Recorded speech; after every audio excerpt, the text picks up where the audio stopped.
আল্লাহ নবী 11টি বিবাহ করেছেন। এই জায়গাতে কয়েকটি মতানৈক্য রয়েছে। তাই বলে কি আমরা মুসলমান আমরা 11টি বা 9টি বা 13টি আমরা কি বিবাহ করতে পারবো? আমরা যদি করতে যাই কোরআন বিরোধী হয়ে যায়। আল্লাহ তাআলা বলেছেন মাসনা ওয়া সুলাসা ওয়া রুবা। আল্লাহ বলেছেন 2টি করো, 3টি করো, 4টি করো। আর যদি দুর্বল হয়, ইনসাফ যদি না করতে পারো, ফাইন খিফতুম আল্লাহ তাআদিলু ফাওয়াহিদ, চিৎকার দিয়ে বলুন আল্লাহু আকবার, তাহলে তোমরা একটি নিয়ে থাকো। কিন্তু বর্তমান জামানায় দেখা যায় কোনো পুরুষ যদি একের অধিক বিয়ে করে, আল্লাহ তাআলা তাকে সাধ্য দিয়েছে, সমর্থন দিয়েছে, এরপরে সে করেছে, কিন্তু সমাজ এত খারাপ হয়েছে বর্তমানে নিকৃষ্ট যে দ্বিতীয় বিবাহ করলে বলে চরিত্র খারাপ। পৃথিবীর জমিনে কেউ মৃত্যু থেকে পালাতে পারবে না, মৃত্যুর স্বাদ গ্রহণ করতে হবে। তবে মৃত্যুর পূর্বে আমরা ঈমান নিয়ে যেন আমরা মৃত্যুবরণ করতে পারি, এর মধ্যে কি কোনো সন্দেহ আছে? ঈমান ঠিক থাকবে, ঈমান টিকে থাকবে কেমনে? ও আল্লাহর বান্দা বান্দিরা, তাহলে একটা হাদিস শোনায় দিই। আমার নবী, বিশ্ব নবী মুহাম্মদুর রাসূলুল্লাহ সাল্লাল্লাহু আলাইহি ওয়াসাল্লাম, ও আল্লাহর বান্দা বান্দিরা, ও নাচল এলাকার মুসলমানেরা, আল্লাহর নবী মদিনাতুল মক্কাতুল মুআজ্জামায় একটি পাহাড় আছে, সেই পাহাড়ের নাম হচ্ছে জাবালে রহমত। পাহাড়ের নাম কি? হাজী সাহেব এই জায়গাতে হাজী সাহেব নাই, হজ করছেন কয়জন দেখি? হাত উঠান তো দেখি একটু। হাজী সাহেবরা হাত উঠাবেন। আলহামদুলিল্লাহ, হাত নামান। আল্লাহ তাআলা আমাকেও মক্কা মদিনায় কবুল করেছেন, আলহামদুলিল্লাহ। তো জাবালে রহমত, ওই জাবালে রহমত একটি ছোট্ট সাদা কি আছে, একটা পাথর রয়েছে। এখন তো বর্তমানে ছোট পাহাড়, পৃথিবীর জমিনে 3টা পাহাড় সবচেয়ে উত্তম পাহাড় বলা হয়। কয়টা পাহাড়? কথা বলেন না কেন? নাম্বার 1 তাফসীর কারক ব্যাখ্যা করছেন এই জায়গাতে, 1 নম্বর পৃথিবীর জমিনে সবচেয়ে উত্তম পাহাড়ের নাম হচ্ছে জাবালে রহমত।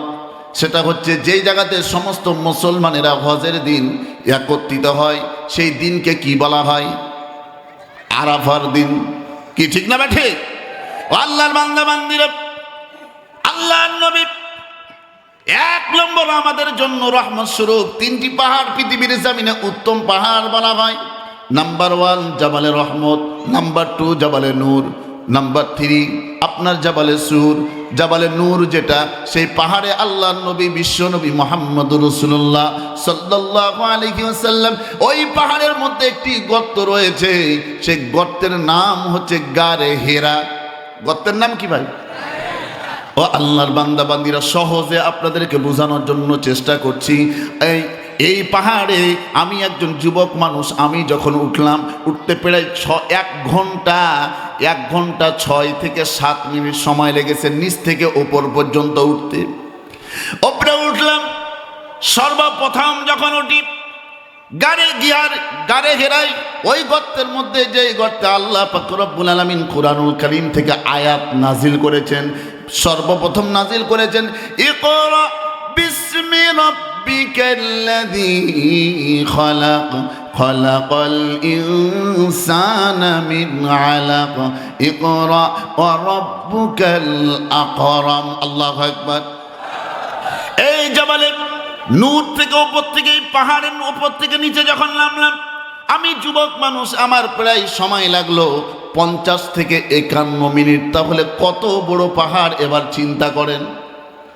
নাম্বার 3 জাবালে সুর। এই কোন পাহাড়? কাফের বেঈমানে যখন আমার নবীকে যখন মক্কায় থাকতে দিলেন না, নবীজি রাত্রিবেলায় যখন হিজরত করলেন, আল্লাহর হুকুম হয়ে গেল, সেই গারে হেরা আপনার জাবালে সুর, সেই পাহাড়ের মধ্যে একটি গর্ত। আল্লাহর নবী আবু বকরকে নিয়ে যখন অবস্থান করলেন, লুকায়া পড়লেন, এমন সময় আমরা সকলে শুনেছি এই ইতিহাস, একটি মাকুসা জাল বুনে, কি শুনেন নাই? আল্লাহর বান্দা বান্দিরা, এই 3টি পাহাড়, প্রথম যে পাহাড়টির নাম বললাম জাবালে রহমত, আল্লাহর নবী প্রায় 80,000 সাহাবী, আর একটা বর্ণনা রয়েছে 1,20,000 সাহাবী। আল্লাহর নবী এরকমভাবে সাহাবীদের সামনে ডান হাতটা উঠালেন এবং শাহাদাত আঙ্গুলি দ্বারা ইশারা করলেন। বলুন ক্বালা রাসূলুল্লাহি সাল্লাল্লাহু আলাইহি ওয়াসাল্লাম তারাকতু ফীকুম আমরাইন লান তাদিল্লু মা তামাসসাকতুম বিহিমা কিতাবাল্লাহ ওয়া সুন্নাত রাসূলি। চিৎকার দিয়া বলুন আল্লাহু আকবার।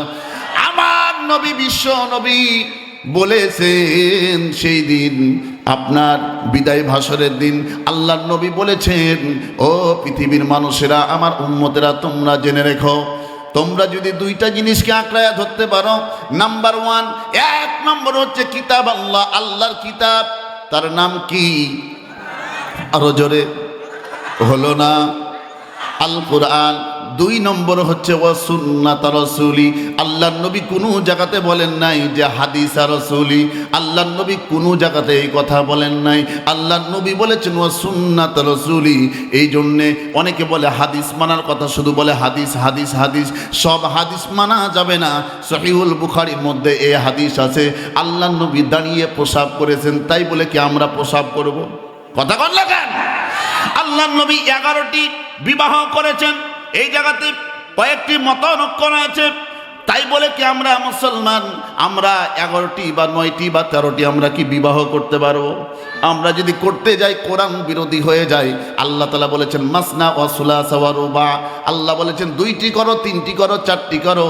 আর যদি দুর্বল হয়, ইনসাফ যদি না করতে পারো, ফাইন খিফতুম আল্লাহ তাআদিলু ফাওয়াহিদ। চিৎকার দিয়ে বলুন আল্লাহু আকবার। তাহলে তোমরা একটি নিয়ে থাকো। কিন্তু বর্তমান জামানায় দেখা যায় কোনো পুরুষ যদি একের অধিক বিয়ে করে, আল্লাহ তাআলা তাকে সাধ্য দিয়েছে, সমর্থন দিয়েছে, এরপরে সে করেছে, কিন্তু সমাজ এত খারাপ হয়েছে বর্তমানে নিকৃষ্ট যে দ্বিতীয় বিবাহ করলে বলে চরিত্র খারাপ। ঠিক না বেঠিক? ভুল বললাম? আবার কেউ খেপিয়েন না আমার উপরে, খেপে লাভ নাই, ইমান থাকবে না। আমি মুফতি আতিক বিন আব্দুর রাজ্জাক ফতোয়া দিলাম, ইমান থাকবে না তার।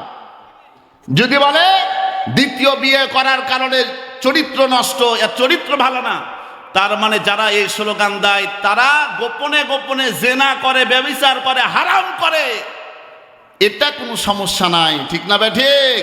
এটাকে সমর্থন দাও। আর হালাল পন্থায় কোরআন সুন্নাহ ভিত্তিক যখন বিয়ে করে তখন তোমরা বিরোধিতা করো। অর্থাৎ কোরআন সুন্নাহ ভিত্তিক যদি আমরা জীবন যাপন করতাম, আমরা মুসলমান সর্বোচ্চ শান্তির মধ্যে পৃথিবীর জমিনে থাকতাম। আমরা কোরআনও ছাড়ছি, হাদিসও ছাড়ছি। কি ভাই কথা কন লেখেন? এবার মনে হয় কাউরের মন খারাপ করে কোনো লাভ। আমি যেই কথাটি বলছিলাম, এবার আসুন। অর্থাৎ আমরা মরতে চাই, ইমান নিয়ে মরতে চাই, কোরআন পূর্ণাঙ্গ মানতে চাই না অপূর্ণাঙ্গ। কথা কন। সূরা বাকারা খুলুন। কোন সূরা? আমার আল্লাহ পাক রব্বুল আলামিন বলেন, আফালা তুমিনুনা বিবাদিল কিতাবি ওয়া তাকফুরুনা বিবাদ। কোরআনের কিছু কথা মানবে আর কিছু কথা মানবে না, কোরআনের কিছু কথা মানবে আর কিছু কথা মানবে না। এই সুবিধাবাদ জিন্দাবাদে মুমিন হওয়া যাবে না। ঠিক না বেঠে? কোরআনের কিছু মানবা কিছু মানবা না, তোমার সুবিধা অনুযায়ী তুমি মুসলমান ইমানদার তুমি হতে পারবে না। অর্থাৎ আমরা চাই, আমরা মৃত্যুর পূর্বে পূর্ণাঙ্গ ইমানদার হয়ে মরতে চাই। ঠিক না বেঠিক? আমরা সুন্দর আমল করে মৃত্যুবরণ করতে চাই।